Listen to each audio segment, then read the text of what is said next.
figured we didn't have time in the systems meeting, so we Today is the 28th. Should I move out of the way of the camera? Like this it works. Okay. Your nose might be in it sometimes. So I'm going to start by trying to create a diagrammatic overview. It may be enough to Maybe I take a should picture stand of the here. overview instead of the whole development, because I probably have to go back and forth. Yeah, that's better.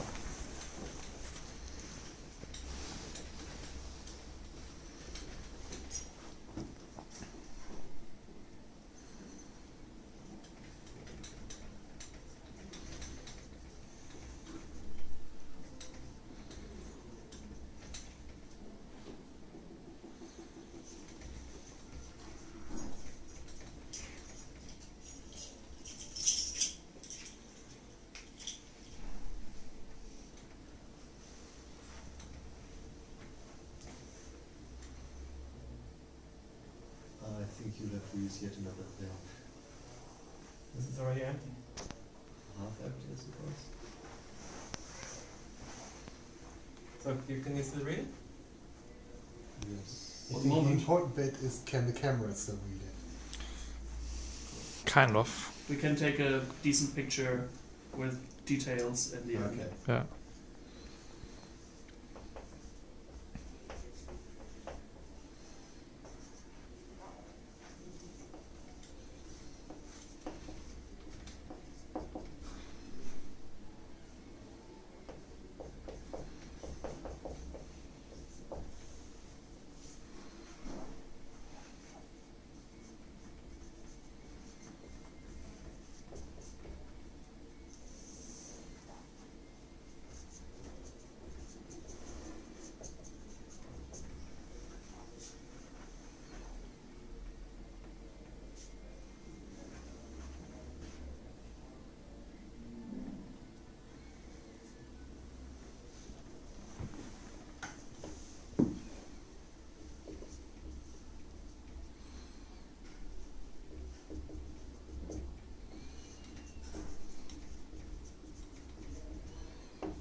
Are these hooked arrows by design or by accident? Yeah, they indicate is a or inclusion.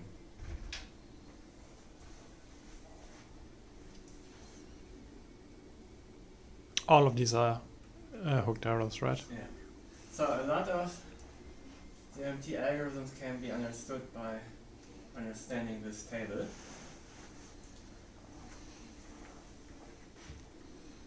For the rows, I distinguish different kinds of MMT content, and these generally correspond to classes in the code. Actually, this class is called structural element, and well, there's a couple of other classes maybe in between, but the general idea is that at the structure level we have a tree of named declarations. We have documents. Let's see if I can put that here. The important part of these structural elements, they all have a path method, which gives us the MMT URI. For documents, we have .path returning a dpath. For modules, it returns an mpath. And for declarations, it returns. I'm getting my capitalization. Right.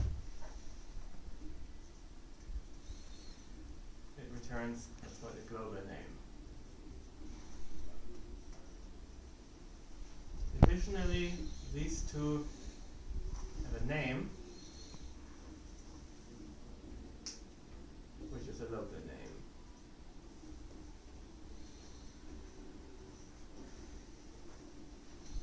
And each of these parts is a particular type of URI. Yeah, there are subclasses of MMT URIs. And documents contain lists of modules. Not entirely sure how to indicate that best. I'm going to write an arrow like this and say has list of. And the same thing here. Well, I'm running out of space, so.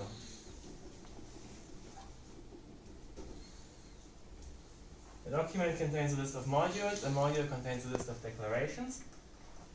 Modules and declarations have names, and the MMT URIs of these are formed by concatenating with the URI of the parent.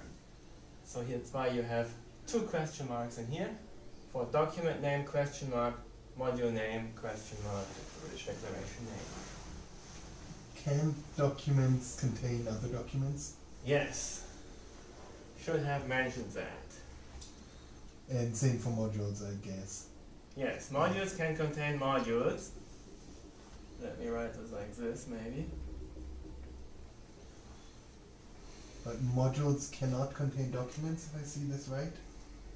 Or can modules contain documents? So, I'm asking because for I the need to next know this big from refactoring, I'm wondering if it would make sense to merge modules and documents into one level, and to just say they can nest each other arbitrarily. For now, I have created that effect as well. The idea is that every module is at the same time a document. Yeah. The idea being that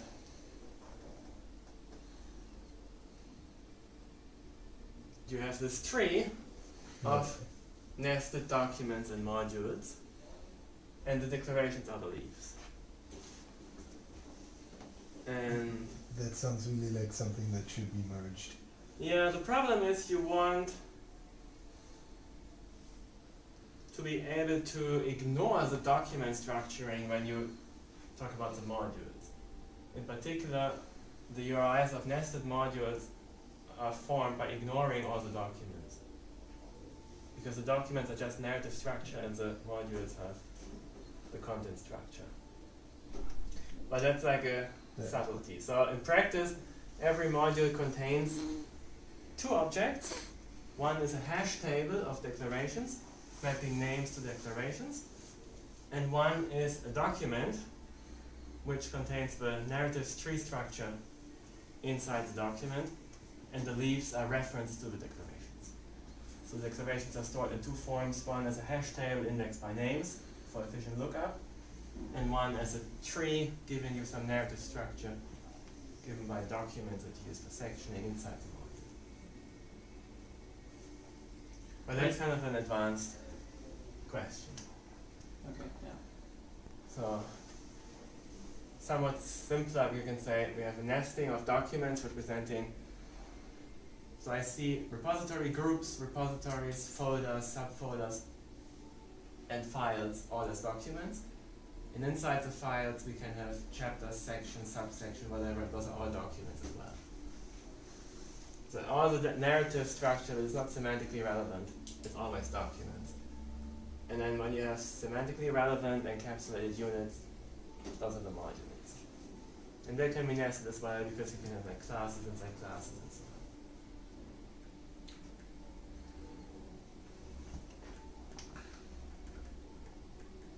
Then each of these has what I call components, and the components are objects. Each of these, Any one of these. Okay, like, of course, you have to have something in a declaration. The simplest example is a declaration needs to have something like a type, like a constant has a name, a type, a definiance, a notation. So technically the notations, I guess, could go here as well. Question, is the name a component? No, or the is name the name is part of the declaration in and of itself? name is just part of it. Okay. And so in the simplest example, we have, I'm running out of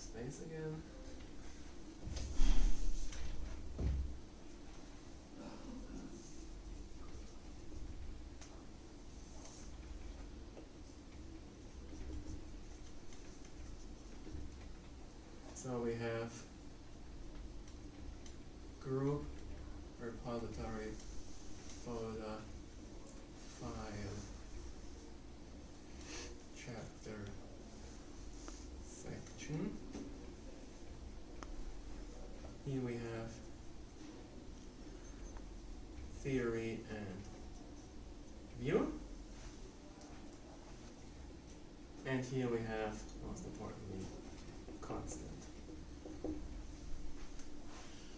How do And these typically have things like type, definition, notation. And the theory has something like a meta theory. A view has a domain and a codomain. And these are essentially terms.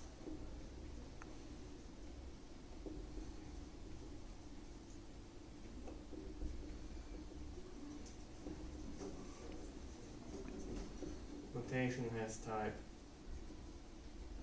Notation. I'd like to make notation special cases of terms as well to clean this up a bit, but for now notations are a separate type.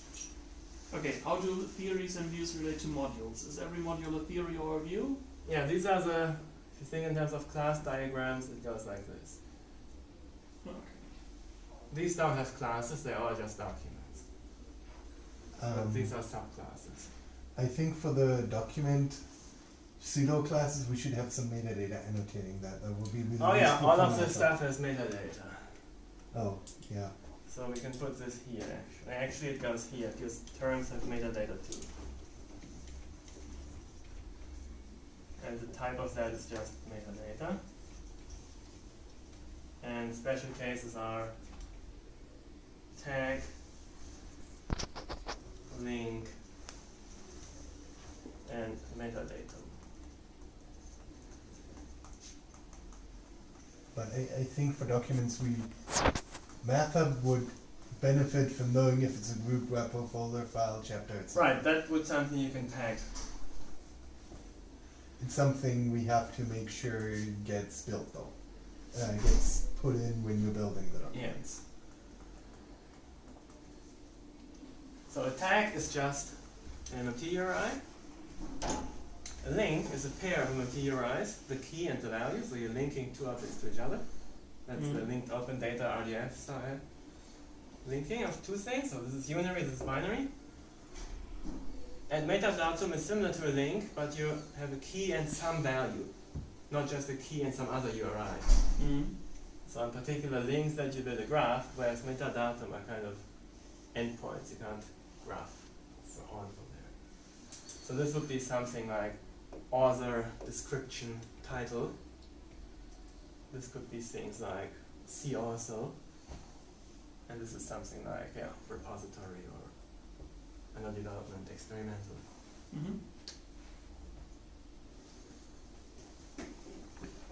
So a tag is just a URI. Yeah. And the syntax in MMT for that is just. So the abstract syntax is in the class metadata, which every one of these things has. The concrete syntax, if you write an .mmt file, I have to look it up. I think it's.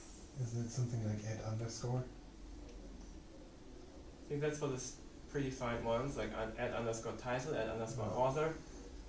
I think the general one is just tag, then the URI. Okay. Yeah, for the write-up we should probably add that. We can look it up in the parser. And for terms we have the grammar where we have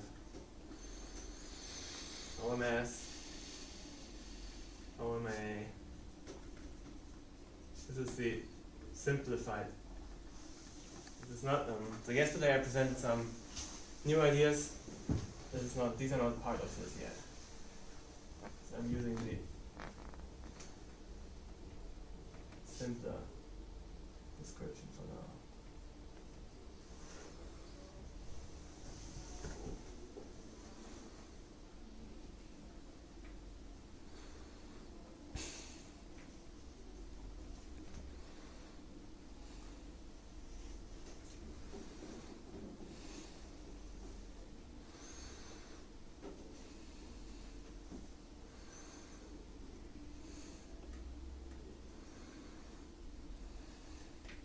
So So an OMV refers to a variable declared in the context, bound by an OMBind, and an OMS refers to a constant declared in the theory. That's why an OMS always carries a global name, and OMV carries just a local name referring to the variable in the context. The OMV refers to a what, sorry again? A variable. And the one after OMA in brackets, what's that? It's hard to F read. and args, function argument. Okay. It doesn't OMA have to means be, apply, right? maybe an easier way to say it is operator and children, because it doesn't have to be a function application. So this is a basic tree forming operator. This is a slightly more advanced tree forming operator where you additionally bind some variables. You can think of this as a special case of that.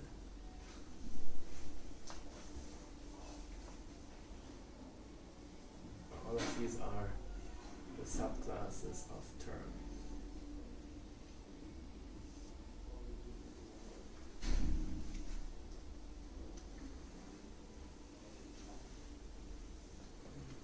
Arguably this should be green, considering that makes the other stuff green.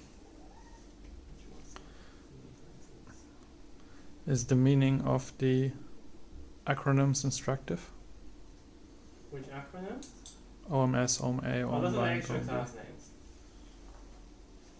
OM stands for Open Math, Yeah. Okay. or OMDoc, I guess, at Yeah. this point. Open math symbol, open math application, open math binding, open math variable, open math literal. Okay. So they are. Open math literal is something like 1 or... Integers, strings, booleans, dates, colors, whatever. No. Open math didn't have it, I invented it in general. literal. Open Math has, in contrast, they have OMI for integer, OMS, OMstr for string, Okay. OMF for float, etc. So Whereas again, MMT OMS, is more what generic. was open math? OMS, Open Math string, Symbol. symbol, yes. And OMA, Open Math application, OMBind, Open Math binding, OMLit, Open Math literal. I guess we should rename it to OMDoc though, because especially if we're gonna merge OMA and OMBind, then it's not really Open Math anymore. Yeah. It's really Symbol is OMDoc. spelled SYMBOL, right? Symbol, yes. Mm-hmm. Looks weird. OMA is on Application. application. Binder. Variable. Literal.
So now for the individual algorithms.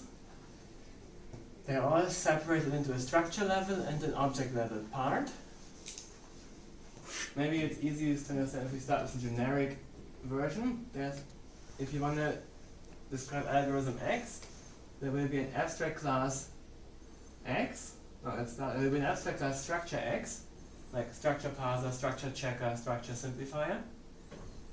And there will be an abstract class object X, object parser, object checker, object simplifier. And typically I make it such that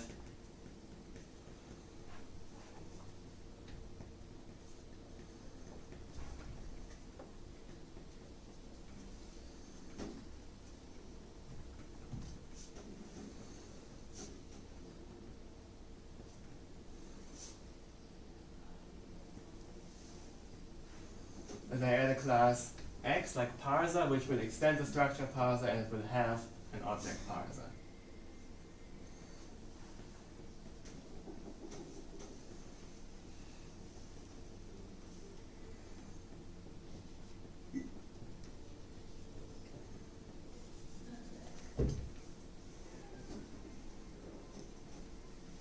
So for example, if you actually implement one of these algorithms yourself, those are just abstract interfaces. To implement one, you would write a class myObjectParser, which extends objectParser. And you could write a class myStructureParser, which takes an objectParser as its argument and extends parser. And then you can create an actual parser by saying, give me a new myStructureParser instantiated with a new myObjectParser. And that you would add into MMT as an extension. And at that point, your parser would be known. I think I've done this before. So this is kind of a good convention because you could write a structure parser in one go, which parses everything, structure and objects. But very often you want to be modular at that point so that you can swap in a different object parser. So obviously you need to parse objects if you want to parse structure because the structure knows about the object. But it's good to swap in different ones. For example, if you don't like the MMT top level syntax, you say I want to write my own parser. That's relatively easy to do. But you want to reuse the existing MMT object parser, which is very hard to. Could you relate the two levels again? What's structure and So what's levels? How in order to distinguish operate what on goes into what structure, you have to be able to recurse into operating on objects. Because objects occur inside the structure. You cannot check a document if you're not able to check the objects inside that document. Yeah. So if you want to implement an object checker, you need to have some way to call checking also of the objects. But you can write an object checker all by itself. And very often, these algorithms are very different and have very different difficulties. For example, writing a structure parser is straightforward, and many people could do it in an afternoon or something. It's an exercise. But writing an object parser is very hard. So you may want to, for example, write a new structure parser for MMT, and then instantiate it with the existing object parser, and immediately you have a new parser for MMT, which would have an entirely different look and feel. Like you can get rid of all the delimiters, all the keywords, do it completely differently, but still have the same objects inside. So I would only have to deal with documents, modules, and declarations, Right. but not with terms, Right. substitution, and Or what. maybe you have a language where you don't even have documents and modules. Every file is one module. All you need to do is parse declarations. Then you do that as your structure parser. Yeah. And then you always wrap one document and one module around everything you parse in the file. Is all the editing support automatically built on top of this? Pretty or much do I need everything to is write it generic specific to in each which parser? of these you're using. Okay. These will always have something like a dot format string, and for example, JEdit uses the file ending as the format to choose a structure parser. So if I wanted to write my own structure parser, say something that does JSON-like parsing, Right. I could just say, Right. name it MMT JSON, and then JEdit would automatically open .mmt JSON files with this Yeah, parser. If you use as the ending .mmt JSON and use that as Yeah. the format, add your extension to MMT, MMT Yeah. will automatically find the parser and send it through JEdit. So everything in JEdit is generic and doesn't even notice which format it was written in, other than the parser itself. So currently we only have one MMT parser. Like for all of these algorithms, there really only is one standard instance, but it would be easy to have different ones. I think we really might want to have a structure parser that's easier, Yeah, that doesn't use parsing the- in particular is interesting because that's what users see. Yeah, That's what naive users will mistake for the whole thing. yeah, So we can easily adapt MMT to different domains by just writing a new structure parser that appeals to the domain. In particular, just changing the keywords to things that people in the domain are familiar with may go a long way towards user friendliness.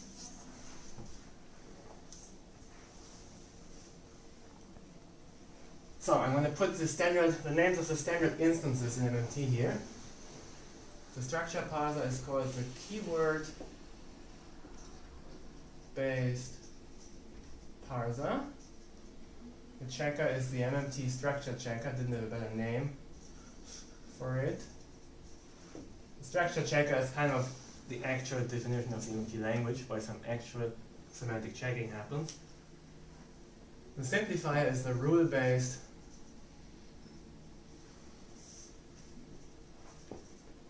elaborator. No, sorry. I think it's called elaboration based simplifier. Then we have the, I think it's just called the empty object checker. Or maybe just object checker, to start with the names. Here we have the notation based parser.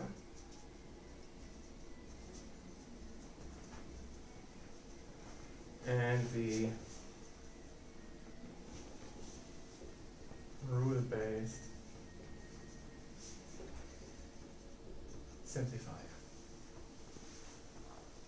So this one is instantiated with, no, this one's instantiated with this one as an argument, this one with this one, this one with this one, and these are all added as standard extensions.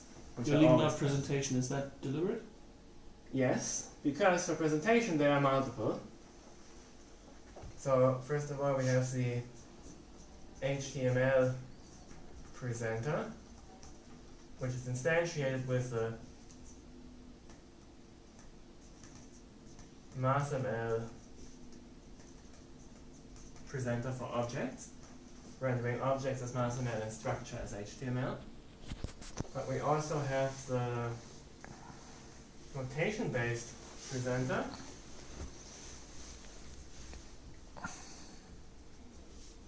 which in fact is a superclass of the MathML presenter. This one renders strings. Let's say, yeah, well, this is MathML obviously. This one produces strings. This one produces HTML.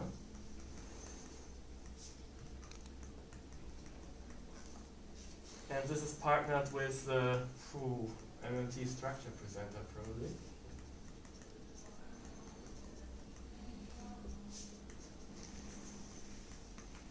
Which produces also strings. So this is defined by just subclassing this one and overriding all the output methods to wrap MathML tags around stuff and additional metadata that you can hide in the XML. Whereas this is doing all the complicated stuff of notations and bracket placement and so on. And those are the most important ones. We have a couple others. example, Michner wrote a separate presenter just for MathHub, so that he could get the stuff in the format he wants. I think I wrote another presenter for the Jupyter kernel, which I think uses the Mathemate presenter for objects, but then uses different structure presentation, so that we can generate the actual HTML that we want to see in Jupyter Notebook.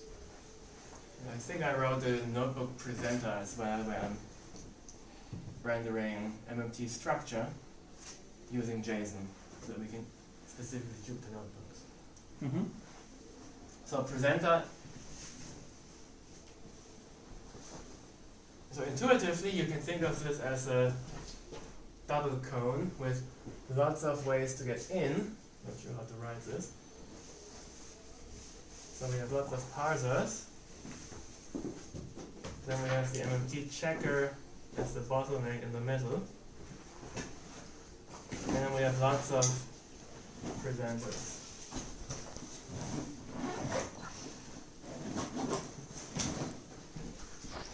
With stuff flowing this way. Except we don't have that many parsers at the moment, but conceptually we could have a lot more. So it's much more likely to have extensions here than here in the middle.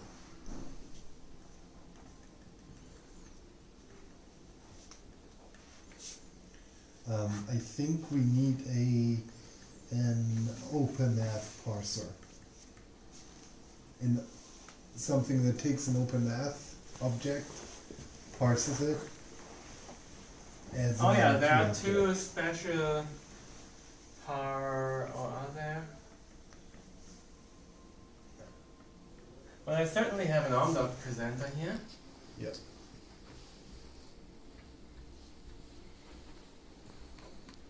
And text presenter.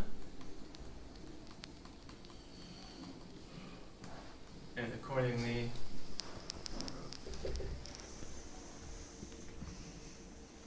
down here, not sure if this is called omdoc presenter or maybe OpenMath presenter. We have to look up the names of the classes. And this is object text presenter or something.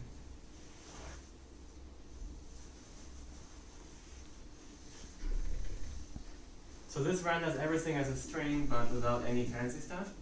So in particular, this never breaks. Just calling the toString method of the objects. So typically when you're debugging, this is the one that always works. This is the one that gives you nicer output.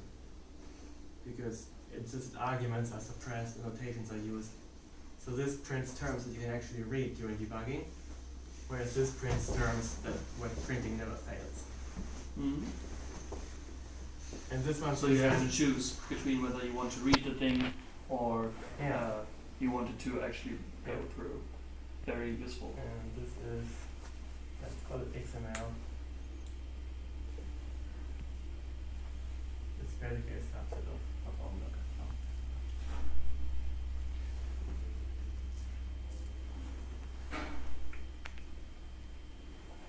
While we are here, we can also talk about importers and exporters.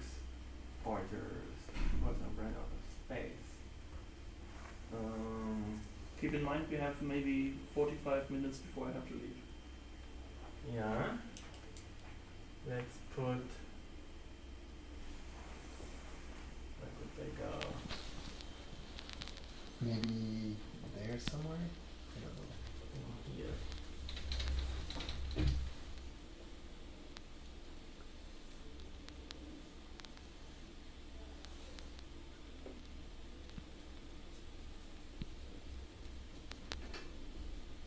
Importer is a special class designed for calling external services that do not distinguish structure and object, or that cannot distinguish structure and object, and they are usually file-based. So you just call them on individual files, they give you an omdoc for the whole thing back, and then you read that one. For example, when we're working with PVS, then PVS dumps its content in XML, and we have a PBS importer which reads that XML in and builds all our documents from it. So since we're just getting one XML for the entire document, there is no point in distinguishing object and structure importer. So the importer just takes the entire thing. Importers are very good because they subclass build target and can be run on an archive.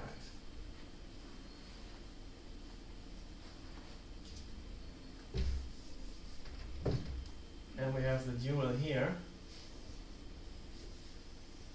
which are the exporters, also subclassing build target.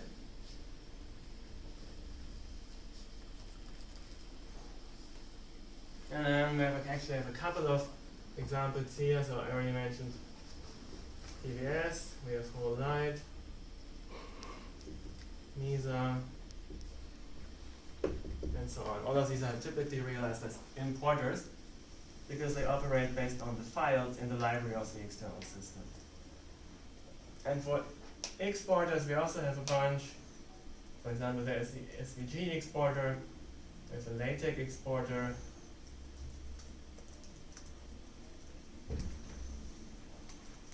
Do we have a surface syntax? the mass web search indexer is an exporter. Do we have a surface syntax Scala exporter. Or no? Surface syntax exporter is basically this one, structure presenter. And I should say that every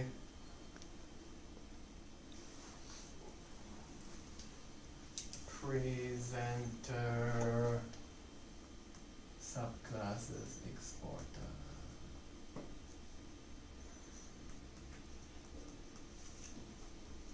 So if you can present, obviously you can dump the presentation into a file. That means every presenter can be used as an exporter, and similarly every parser subclass is importer. If you can parse arbitrary strings, you can in particular parse what's in the file. So yes, we have a surface syntax presenter, which would be the, we have a surface syntax exporter, which would be the MMT structure presenter, seen as an exporter. One other question I have is... Also we have, I don't know, every every exporter can be used. Maybe every importer can be used as a parser, I think. Okay, it's not so important.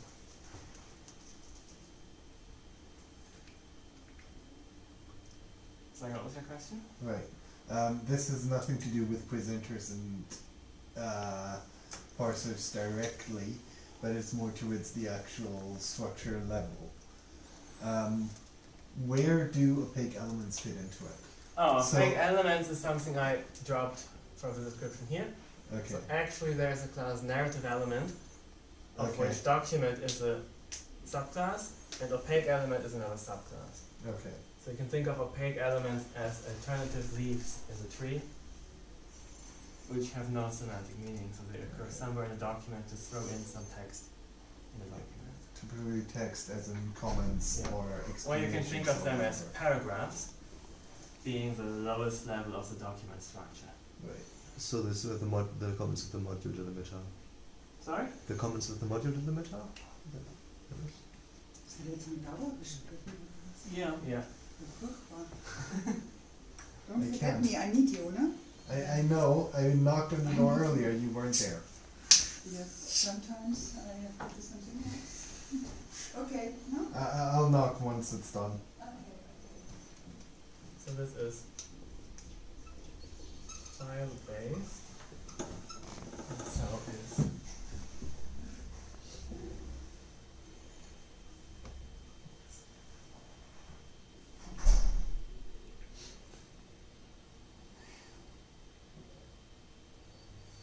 this is a general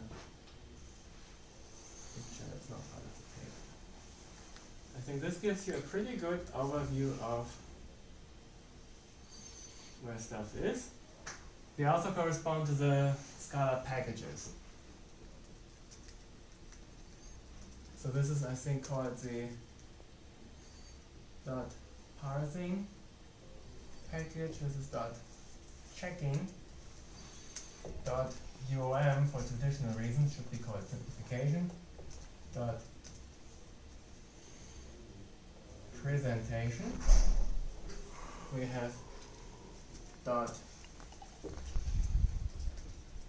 documents dot modules dot think symbols for historical reasons and dot objects.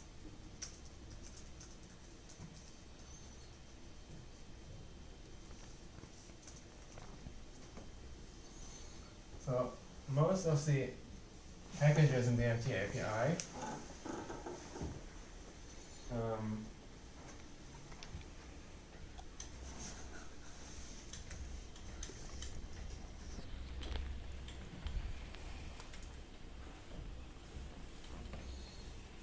can be understood from this table.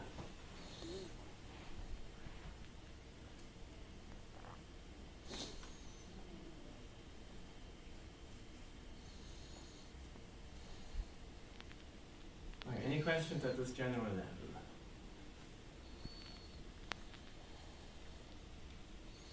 Not so far. I'm holding my breath for the part about the type checker. Right. So it would be good to have a picture of this and some nice version of that picture. Okay, then maybe stop the recording, we can take a picture and start a new recording.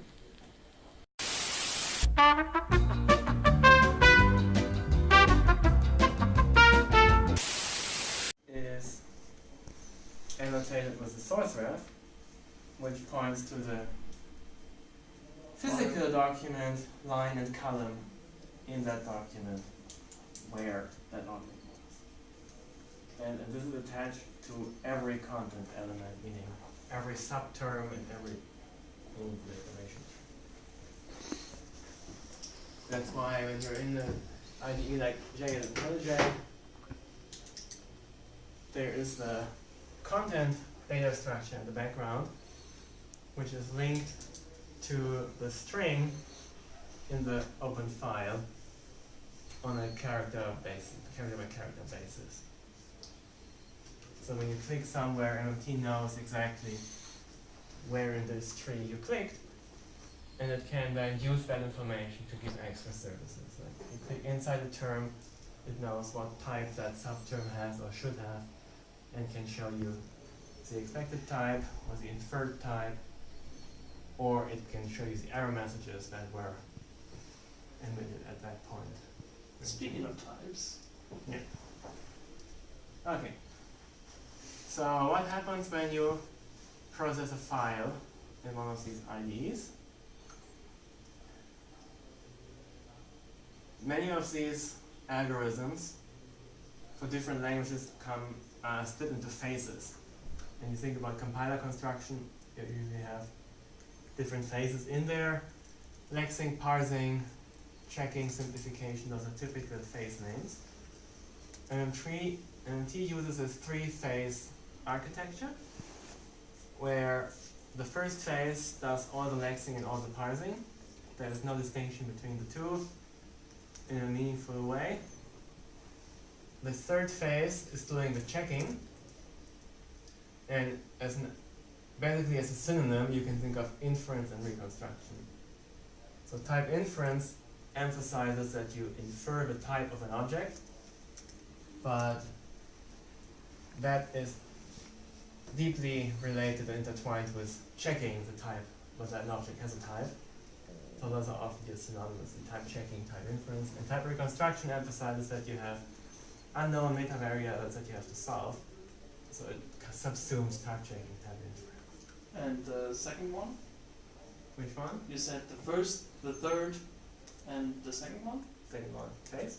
Yeah. No, that's the second phase. Oh, okay, you said it was The third phase is simplification, which is also called elaboration. You can think of the two as synonyms.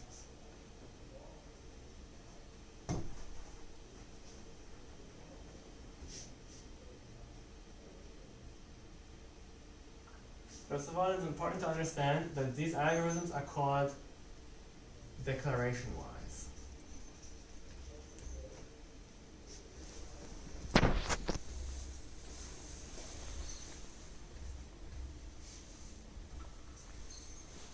That means you first parse the first declaration, then you check it, then you elaborate it. Then you go to the second declaration, parse it, check it, elaborate it. It does not work to do it the transposed way. First parse everything, then check everything, then elaborate everything. That's a nicer design. It's tempting to do it that way, but in order to parse a declaration, you need to have all the notations that are in scope. But to do that, you need to elaborate everything that came before, so that all the notations that are imported are actually available. But that means, for example, you can't do mutually recursive things, right? Currently, MMT does not do mutual recursion yet. Similarly, to check a declaration, you often need to look up the types of previously declared constants, which occur now in the current declaration. You can only do that if you have completely checked the previous declarations. But you can also only do it if you have elaborated the previous declaration to find out which other things are in scope.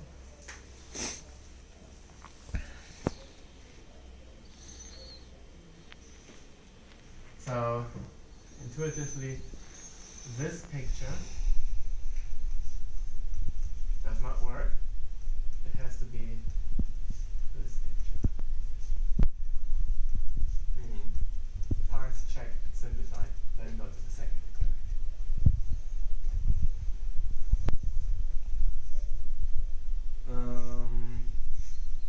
I think it's easiest to understand if we think of the input-output that's going on. So here we have in is a string, or some kind of stream of characters.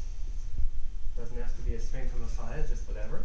It has to be a stream, doesn't it? Because you need to be able to interrupt it. So you have to have state of the string. You have to know where you are. There's a helper class for that. Yeah, well, if you have a string, you can just carry an index into the string. But yeah, it's realized as a string, Okay. which you can get from a file string. And it produces already ondoc, meaning like MMT content. You probably shouldn't call that undoc. I'm confused every time. So it uses these kind of data structures.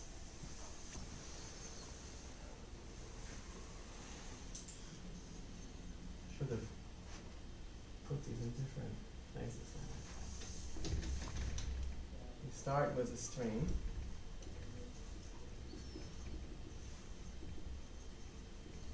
Then we have the arrow to here. And here we have ondoc. MMT content. Can we get a little bit into the confusion that Dennis mentions? No, it's just that to me, when he says it produces ondoc, I'm thinking of it dumps actual ondoc files somewhere, and it doesn't do like that. you It would. just generate, huh? Like one would. Yeah, that's So- that's why I'm saying it's somewhere. Let me say It's just MMT memory on block. data structure. Why would It's an you? actual ondoc? Yeah, Because okay, ondoc is an XML dialect. Why would you- It depends. No, Okay. ondoc is a standard. What we have is MMT ondoc, which is yet a different thing. Yeah, but ondoc is technically an XML language, it's Yeah. true, and we're not producing XML, we're producing MMT data structures in Scala. And why would you be tempted to call them omdoc? Because they're semantically That's like equivalent. the format, doesn't it? Ondoc and MMT, for these purposes, for these levels of abstraction, basically the same thing. But technically, the way we see it now is ondoc is like a philosophy of how to organize formal languages. Ondoc 1.2 is an XML dialect inspired by ondoc, and MMT is a formal system inspired by ondoc that uses an evolution of the Omdoc 1.2 XML language to store its data structures, to serialize its data structures to things and store them on files.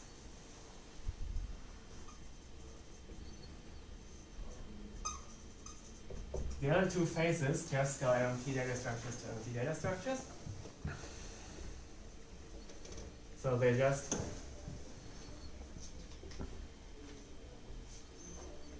improve or change the data structures. There's nothing, no new format is introduced.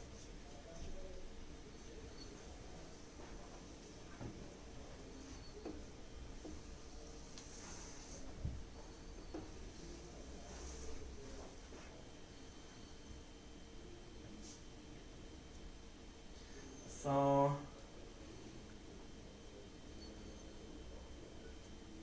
let's try to describe what these algorithms do. First of all, we have the keyword-based parser here, which does, of course, the special MMT delimiters and the keywords. Should write it like this.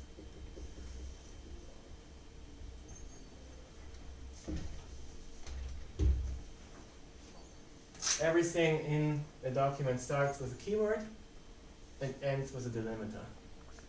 And the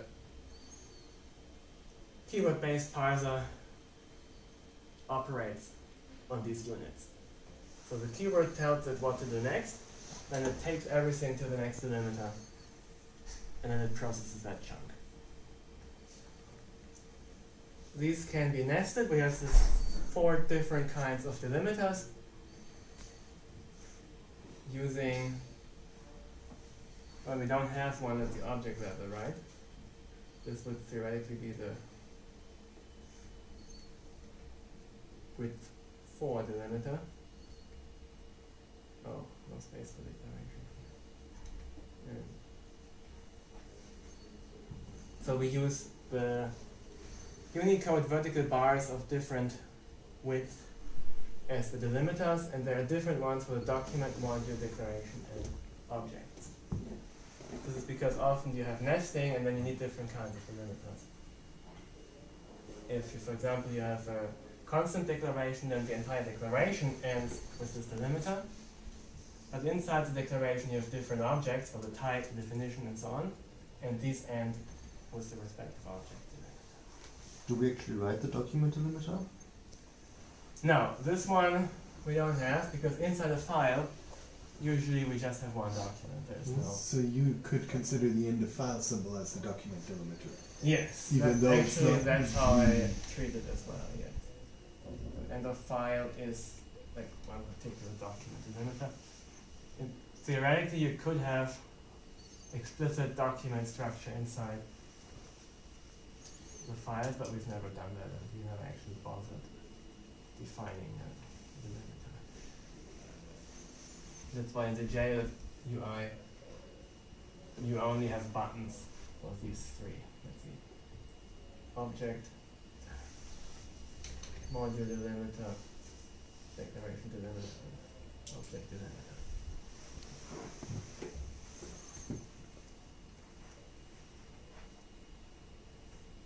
And that's mostly what the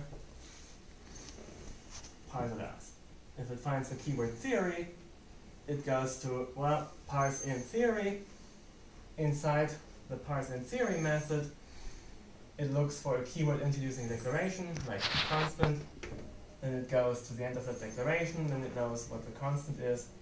Inside there, it looks for the colon, which introduces a type, terminated by an object delimiter. So colon to object delimiter as the type, equivalent object delimiter as the definition, and so on and so forth. So always you can think of these as the MMT brackets. The keyword is the opening bracket, and the delimiter is the closing bracket. Question. So the keyword-based object parser, structure parser, that already says where the object delimiter is, right? And that effectively just gives the sub-range to the object parser. Sorry, what was the question? So does the MMT structure parser figure out this substring is an object? I don't know what it means yet, but it's going to be the object that corresponds to the definition. Or does the MMT object parser get a starting location and say scan until... No, the keyword-based parser will take the entire string representing the object Alright, and will send that one to the object parser. okay. Which means a custom structure parser would not need to use the object delimiter. Yes. Okay. Yeah, that will be one of the main reasons to have a different Yep. parser. You just need to figure out when your object ends, send that to the object parser. So the class that you send to a structure parser is called a parsing stream. That's keeps the conventional thing.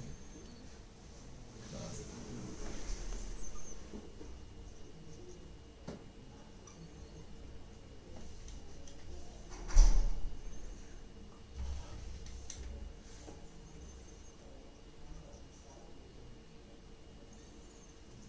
So the input of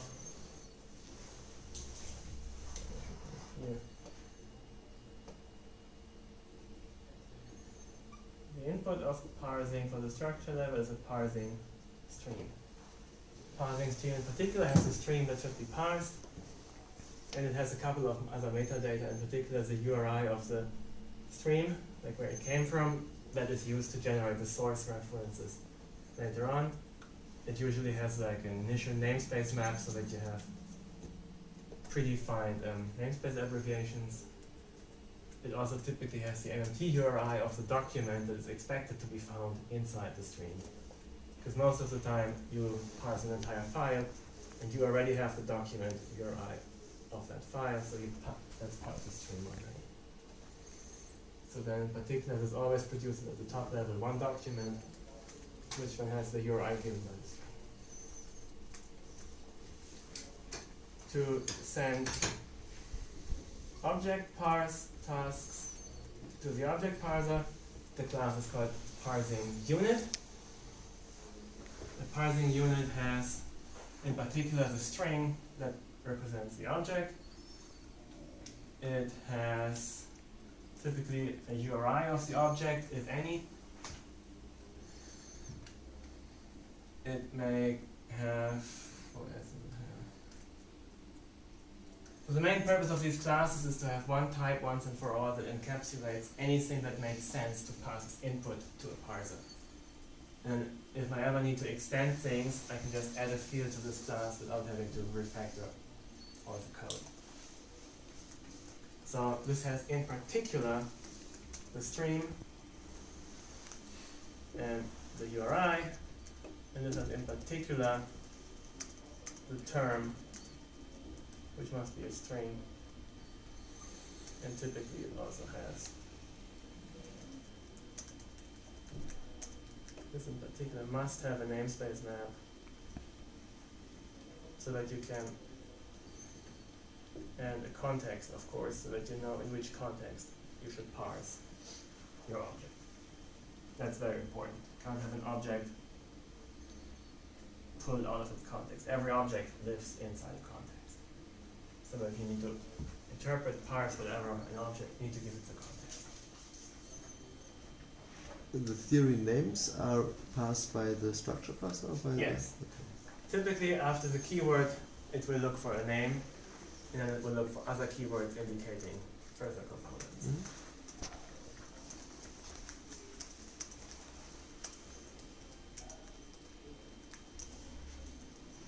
So this whole thing is extensible by things that are called parser extensions, which are chosen by keyword.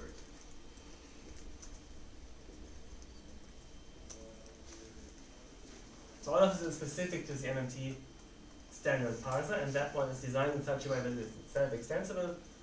For example, the metadata parser is an extension. It just says, I'm in charge of the keywords tag, link, and metadata. If you find those, call me and I'm going to tell you what to do.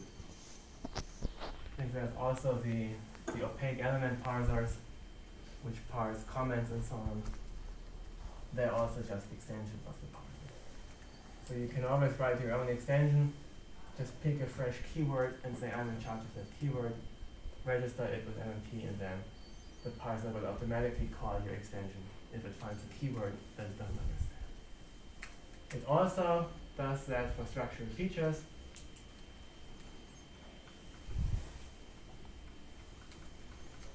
If it finds a keyword it doesn't understand, it also checks if there's a structural feature of that name.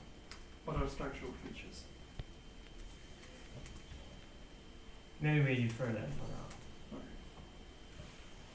But basically they introduced new kinds of declarations other than constants.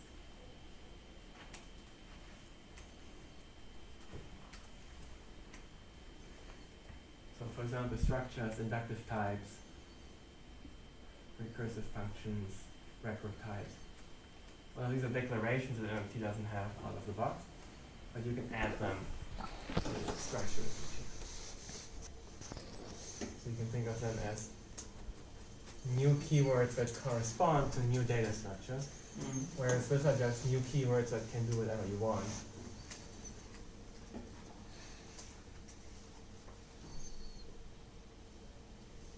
And this is extensible by notations. The MMT standard object parser is a notation-based parser. It uses all the notations in the current context. So the notations are taken from the context.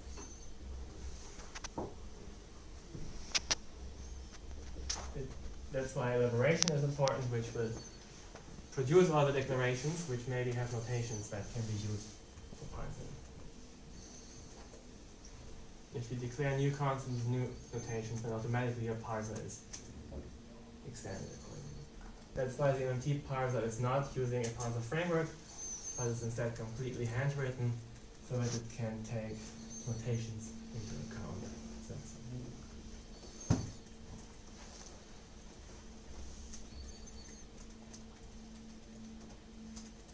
The MMT checker implements the semantics of MMT.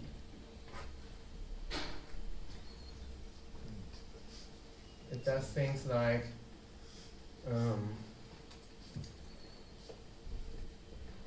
scope checking of identifiers.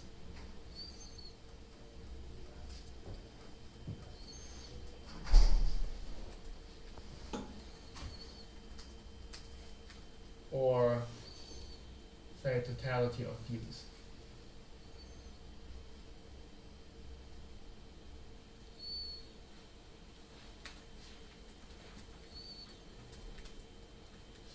And of course it called and it forms the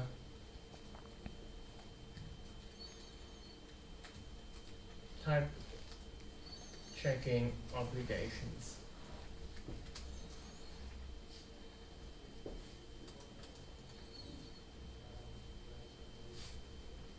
For terms.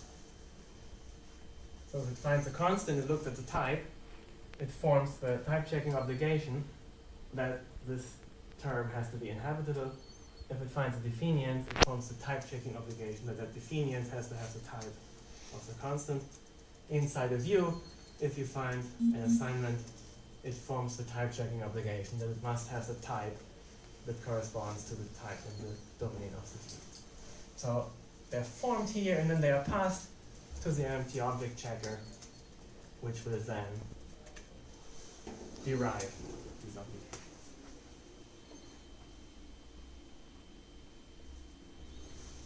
So this will usually instantiate a new solver, which will then derive the type checking judgment.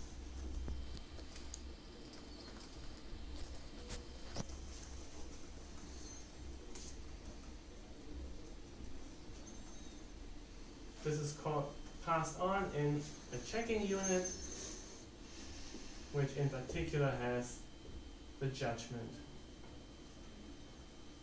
to be checked. And there's a class for this guy as well. Dennis, can you look up what it's called? The analog to checking unit for the structure level. It's what the structure checker gets as input. Checking environment, I think it's called. But I'm not sure. Checking, or maybe maybe I have implicit checking environment. Yeah. Does it just take a URI and the checking environment? Structural element actually in the checking environment. Oh yeah, structural element. Okay, so but it doesn't really need to bundle much. So it takes the structural element plus checking environment. The checking environment just has some helper structures. In particular, it has a continuation for errors so that the checker can report any errors. The element to check and an environment giving you some data that helps the checking. The environment is created how? Or what's in it, or how does it compose? When you want to call the checker, you have to pass the checking environment. I think it also has the namespace map to be used, or it has the continuation for reporting errors. It has the continuation for reporting relational data. So it's basically context. Kind of a context for the structure. Basically, the input here really is just a structural element because it's the semantics MMT. The structural element has inherently all the stuff you need to operate on it. Different for a checking unit where an object itself is not enough. In order to check an object, you need to know what conditions the object you want to satisfy, where you need in particular a judgment. Well, the different kinds of judgment, we should probably write them down later on when we look at the details of the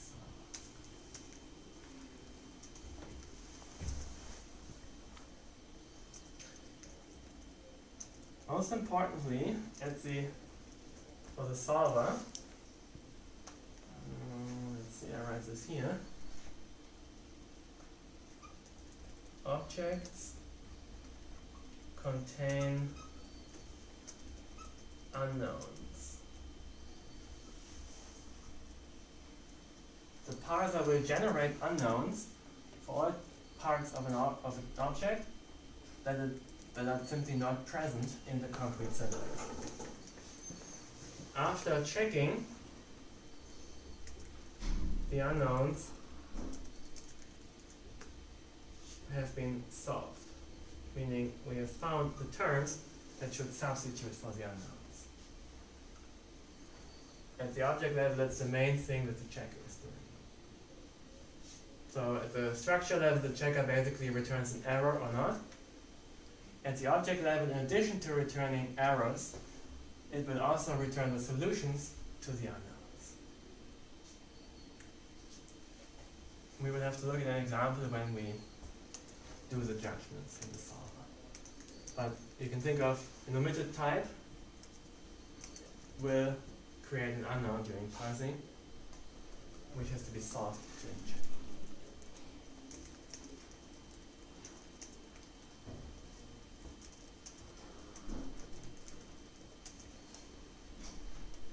The structure simplifier will do the transitive closure of includes.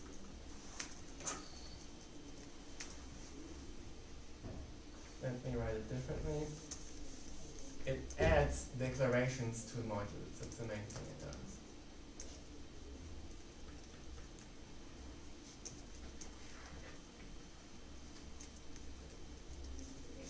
In particular, we have the transitive closure of includes.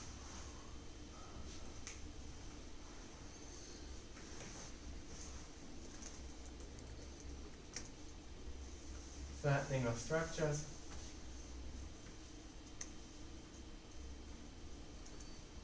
flattening means beta reduction and such things, or You can think of it sometimes like that. But say you are in a ring, and you say I have a monoid, then I have the structure additive colon monoid, then flattening will produce additive slash universe, additive slash operation, additive slash unit as new declarations. And it also has the elaboration of derived declarations.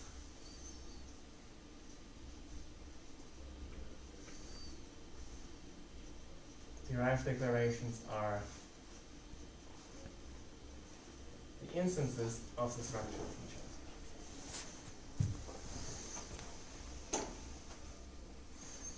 So if you say that you have an inductive type somewhere, then elaboration will produce extra declarations like the induction axiom, the pattern matching combinator, and so on.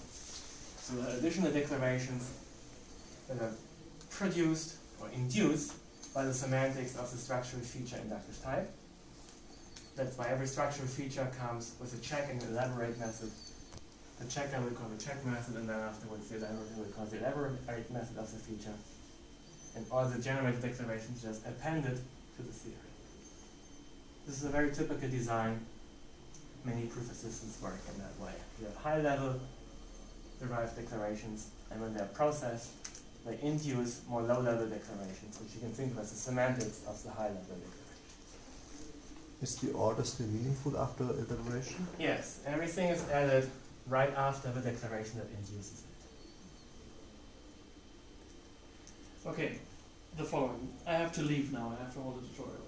Okay. Can we somehow can you do this tomorrow, or do we have somebody take over the notes taking? What time is it? 3:30. We can fill out this guy and then stop, continue later. That would be a nice Probably. break. Probably that makes sense. If you have How 5 more long? minutes.